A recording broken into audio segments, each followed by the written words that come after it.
जरा सी बातों पे रंजिश, जरा सी बातों पे नाराजगी।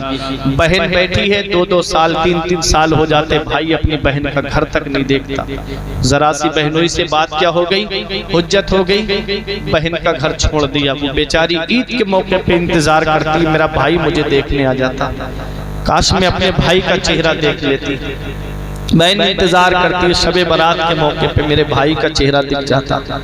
माँ इंतजार करती है मेरा लाल ईद के दिन ही मुझे अपना चेहरा दिखा देता। लेकिन बेटा है कि माँ से नाराज बैठा है। आज जिस माँ की कदर तुम नहीं जानते, आज जिस बाप के मर्तबे को नहीं पहचानते, एक दिन आएगा कि जिस दिन ये पेड़ गिर जाएगा ना, उस दिन पता चलेगा कि माँ बाप अल्लाह की कितनी बड़ी नेमत है। बुजुर्गों ने कहा है कि बाप आंगन में लगे हुए पेड़ की तरह है। बाप आंगन में लगे हुए पेड़ की तरह है। पेड़ क्या होता है? जब शिद्दत की गर्मी पड़ती है, जब शिद्दत की हवा चलती है, गरम गरम लू के थपेड़े इंसान के होठों को खुश्क कर देते हैं, तब सबसे बेहतर साया, मुनासिब साया दरख्त का साया माना जाता है। तो बाप आंगन में लगे हुए पेड़ की तरह है। जिस दिन ये पेड़ गिर जाएगा, उस दिन कोई तुमको छांव देने वाला नहीं मिलेगा। जिस दिन ये पेड़ गिर जाएगा, उस दिन तुम साया तलाश करते फिरोगे, फिर कोई साया नजर नहीं आएगा। इसलिए बाप आंगन में लगे हुए पेड़ की तरह है। बाप जिंदा है तो उसकी कदर कर लो, माँ जिंदा है तो उसकी खिदमत करके अपना दाखिला जन्नत में करा लो। अगर माँ बाप को सताने का सबब बन गए, माँ बाप को तकलीफ पहुंचाने का सबब बन गए, तो इतना याद रखना जहन्नम के गड्ढे में डाले जाओगे। क्योंकि माँ बाप अल्लाह की इतनी बड़ी नेमत है। अल्लाह ने पूरे कुरान में जहां जहां अपने हक बयान फरमाए हैं, ठीक उसके बाद में माँ बाप के हक बयान फरमाए हैं। पूरा कुरान आप पढ़ करके देखें, जहां अल्लाह ने अपनी इबादत का हुक्म दिया, ठीक उसी के बाद में अल्लाह ने यह फरमाया वबिल वालिदैन इहसाना, माँ बाप के साथ भलाई करना, माँ बाप के साथ हुस्न सुलूक करना, माँ बाप के साथ मोहब्बत से पेश आना। 15वां पारा खोल के देखो, अल्लाह फरमाता है वक़ज़ा रब्बुका अल्ला तअबुदू इल्ला इय्याहु वबिल वालिदैन इहसाना इम्मा यबलुगन्ना इंदकल किबरा अहदुहुमा औ किलाहुमा फला तकुल लहुमा उफ़्फ़िन वला तनहरहुमा वक़ुल लहुमा क़ौलन करीमा। अल्लाह फरमाता है हुक्म दिया तुम्हारे रब ने कि अपने रब के सिवा किसी की बंदगी ना करो और अपने माँ बाप के साथ भलाई करो, अपने माँ बाप के साथ हुस्न सुलूक करो। कब करो? इम्मा यबलुगन्ना इंदकल किबरा, जब वो दोनों बुढ़ापे को पहुंच जाए। जब माँ बाप बुढ़ापे को पहुंच जाए, कुरान कहता है उनके साथ भलाई करो, उनके साथ हुस्न सुलूक करो। कुरान क्या पैगाम दे रहा है? औ किलाहुमा, या उनमें का कोई एक गुजर जाए और एक सलामत है, तो अल्लाह तबारक व तआला कुरान में फरमाता है फला तकुल लहुमा उफ़, तो उन्हें उफ तक मत कहो। वक़ुल लहुमा क़ौलन करीमा, जब भी माँ बाप से बोलना तो मोहब्बत के साथ में बोलना। जब भी माँ बाप से बात करना तो प्यार से बात करना, उनसे तेज तर्रारी से बात न करना, उनसे जुबान दराजी न करना, उनसे गाली गलौज के साथ बात मत करना। ये कुरान कह रहा है वक़ुल लहुमा क़ौलन करीमा, जब भी बोलना तो मोहब्बत से बोलना, जब भी बोलना तो प्यार से बोलना। आज माँ बाप बुढ़ापे में पहुंच जाए, कोई बात पूछ ले बेटा कहाँ गए थे, तो बेटा जोर से बोल के कहता है क्या मुझे परेशान करते रहते हो, मेरे भी तो शौक अरमान है, मेरे भी तो दोस्त हैं, मैं उनके साथ घूमने गया था, क्या मुझे बार बार फोन करके बुला करके डिस्टर्ब करते रहते हो। आज जिस बाप का बोलना तुमको अच्छा नहीं लगता, आज जिस बाप का तुमको सवाल करना अच्छा नहीं लगता, एक दिन आएगा कोई तुमसे पूछने वाला नहीं होगा कि बेटा कहाँ गए थे, कोई सवाल करने वाला नहीं होगा कि मेरे लाल तुम कहाँ घूम रहे थे। मैं आपको अपनी बात बताता हूं, अभी चंद दिन पहले मेरे वालिद का इंतकाल हुआ है। उससे पहले जब मेरे वालिद हयात थे, तो मैं जहां भी प्रोग्राम में जाता, रोजाना मेरे पास फोन आना था, बेटा आज कहाँ पहुंचे, आज बेटा कहाँ पहुंचे, कब तक घर वापस आओगे। आज 3-3 4-4 दिन हो जाते, कोई पूछने वाला नहीं है कि बेटा कहाँ पहुंचे। इसलिए माँ बाप जिंदा है तो कदर कर लो, माँ बाप हयात है तो उनकी खिदमत कर लो, न जिस दिन ये पेड़ आंगन से गिर गया ना उस दिन साया तलाश करते फिरोगे, कोई साया देने वाला नहीं होगा। माँ बाप अल्लाह की इतनी बड़ी नेमत, शायर कहता है ऐ ज़िया माँ बाप के साए की ना कदरी न कर, ऐ ज़िया माँ बाप के साए की ना कदरी न कर, धूप काटेगी बहुत जब ये शजर गिर जाएगा। जिस दिन ये पेड़ गिर गया ना आंगन से उस दिन बहुत धूप काटेगी जब ये शजर गिर जाएगा। इसलिए माँ बाप जिंदा है तो उनकी कद्र कर लो, उनकी खिदमत कर लो। मौलाना रूम फरमाते हैं पहली मोहब्बत माँ बाप की है जो दुनिया में बदला मांगती है। अगर तुमने अपने माँ बाप के साथ भलाई की तो बुढ़ापे में तुम्हारी औलाद तुम्हारे साथ भलाई करेगी।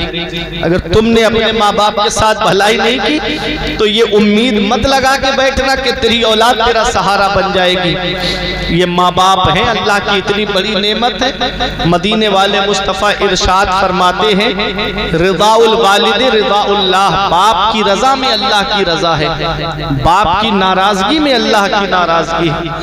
आज ये मिलावट का दौर है, आज जिस दौर से हम गुजर रहे हैं हर चीज में आपको मिलावट मिलेगी।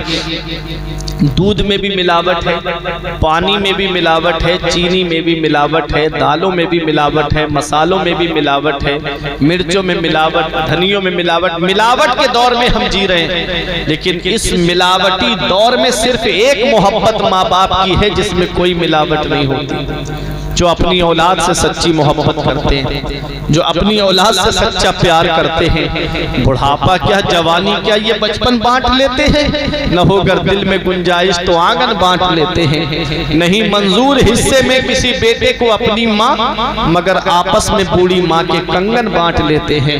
ये वक्त ठुकरा देगा एक दिन मेरी सारी ये कुर्बानियां, दामने उम्मीद में फकत नाकामियां रह जाएंगी। शादियों के बाद बेटे तो अलग हो जाएंगे, बाप के हाथों में फकत बैसाखियां रह जाएंगी। ऐ मेरे अजीजों, आज जिस तरह हम अपनी औलाद को सीने से लगा के रखते हैं, अपने बचपन को देखा करो, ऐसे हमारे माँ बाप ने भी हमको अपने सीने से लगा के रखा था। आप तो गांव में रहते हो ना, कभी आपको ये देखना हो कि बाप क्या है तो चले जाया करो शहर की तरफ। रात के 3-3 बजे ऑटो लेकर के रोड पे खड़ा है, जान हथेली पे रख करके। हमने पूछा एक रिक्शा चलाने वाले से, बरेली शहर में कुतब खाने के लिए जब जा रहे थे, बुढ़ापे का आलम था, कहा चाचा आप इस हालत में भी रिक्शा चलाते हो, ऐसा क्यों, आप आराम क्यों नहीं करते? कहते बेटा अगर हम रिक्शा नहीं चलाएंगे तो बेटे की कॉलेज की फीस कहाँ से भरेंगे, बेटे के यूनिवर्सिटी की फीस कहाँ से भरेंगे? मेरा बेटा कॉलेज में पढ़ रहा है। अल्लाह अकबर। जब वही बेटा डॉक्टर बन गया, उसने जो है शादी करके शहर में जाकर के हॉस्पिटल खोल लिया। माँ बाप गाँव के अंदर रह करके अपनी जिंदगी गुजार रहे हैं। क्या नहीं करता एक बाप अपनी औलाद के लिए, कौन सी कुर्बानी नहीं देता है बाप अपनी औलाद के लिए?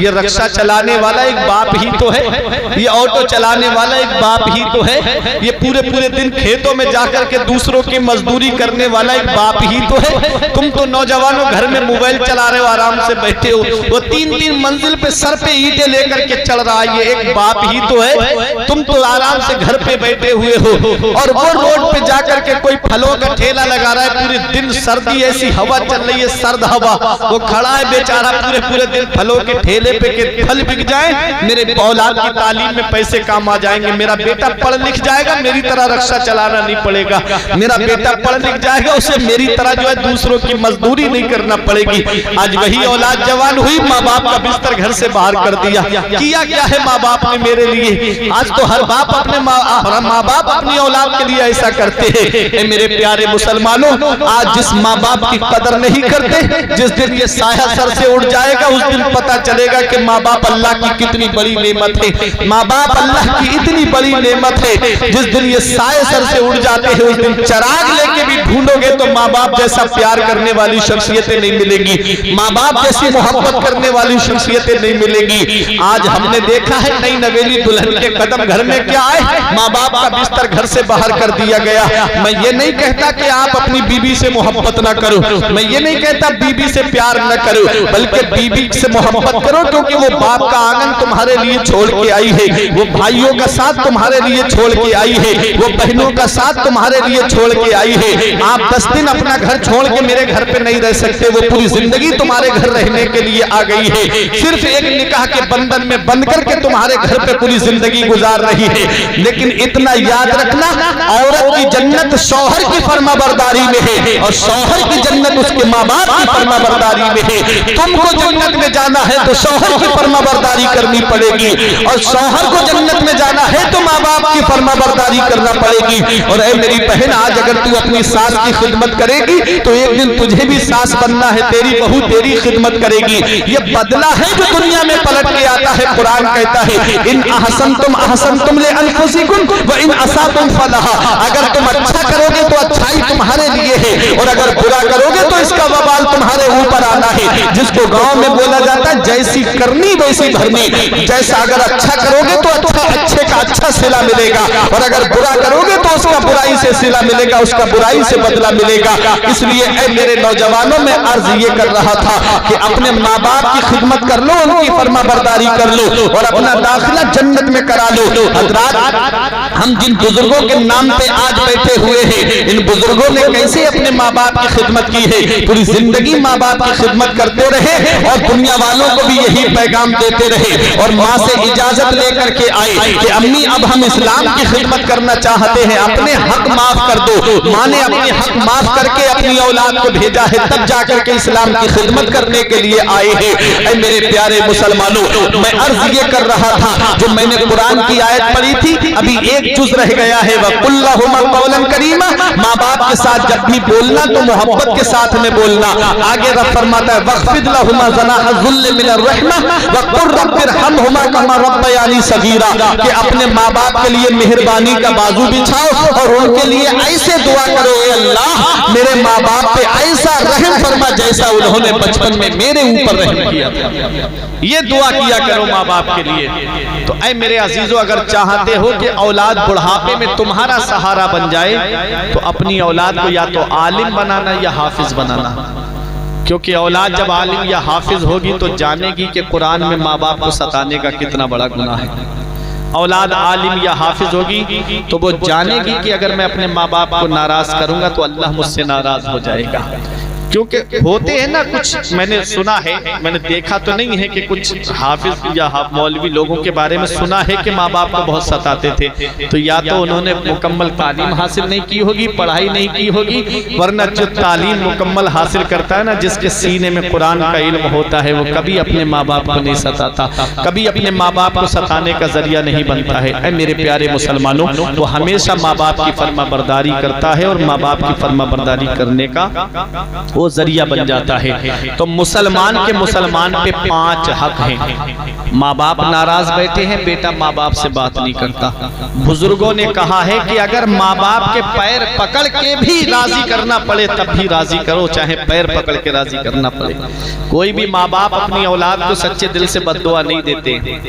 अगर उनसे आप माफी मांगेंगे वो माफ कर देंगे। वो माँ बाप का दिल बहुत नरम होता है, औलाद को कभी वो परेशान नहीं देखते, कभी औलाद को तकलीफ में नहीं देख पाते। वो पूरी जिंदगी औलाद के नाम जिन्होंने कर दी, वो क्या औलाद को बुढ़ापे में परेशान देखेंगे? हरगिज नहीं। उन्हें उस वक्त तुम्हारे सहारे की जरूरत होती है। जैसे बचपन में तुम चीजें मांगते थे कि अब्बा आज ये खाना है, कल वो खाना है। अब्बा चाहे दूसरों के घरों पे मजदूरी करता लेकिन ला करके तुमको रखता। एक बार माँ ने ये कह दिया गुर्बत के दौर में कि मेरे बच्चों को ईद पर नए कपड़े चाहिए। बाप ने कहीं से भी पैसे कमाए, मेहनत मजदूरी की, लेकिन ईद पर नए कपड़े पहनाए। आज तुम्हारे बच्चे सेवई खाएं, माँ बाप बच्चों का चेहरा देखें।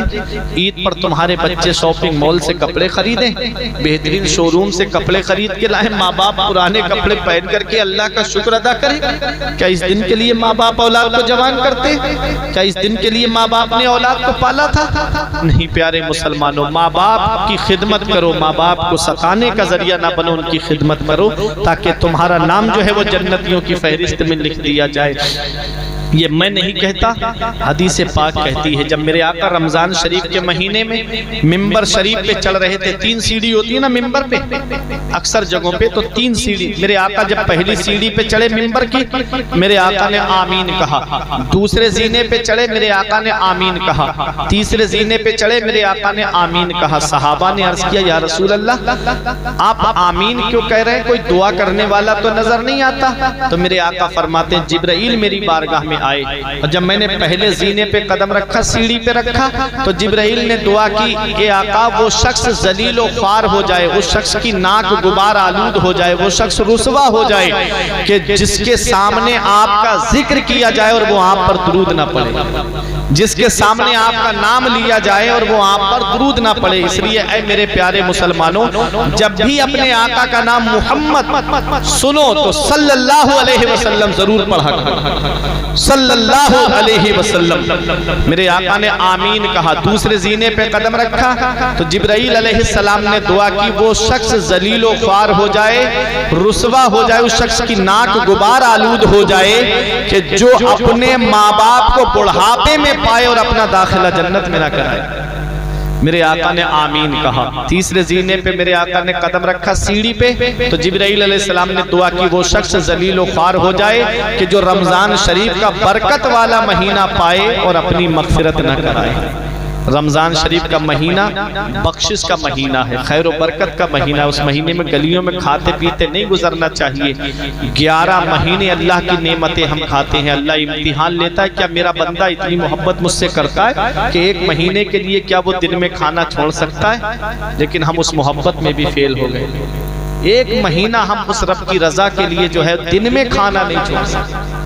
अल्लाह अकबर, ये कौम का मेरी हाल हो गया। फिर कहते हैं परेशान है मुसलमान, सताए जा रहे हैं मुसलमान। इसलिए ऐ मेरे प्यारे मुसलमानों, वो पत्ता पेड़ से गिर जाता है जो अल्लाह के जिक्र से गाफिल हो जाता है, वो जानवर ज़िबह कर दिया जाता है जो अल्लाह के जिक्र से गाफिल हो जाता है, वो घास काट दी जाती है जो अल्लाह के जिक्र से गाफिल हो जाती है, वो मछली शिकार हो जाती है जो अल्लाह के जिक्र से गाफिल हो जाती है।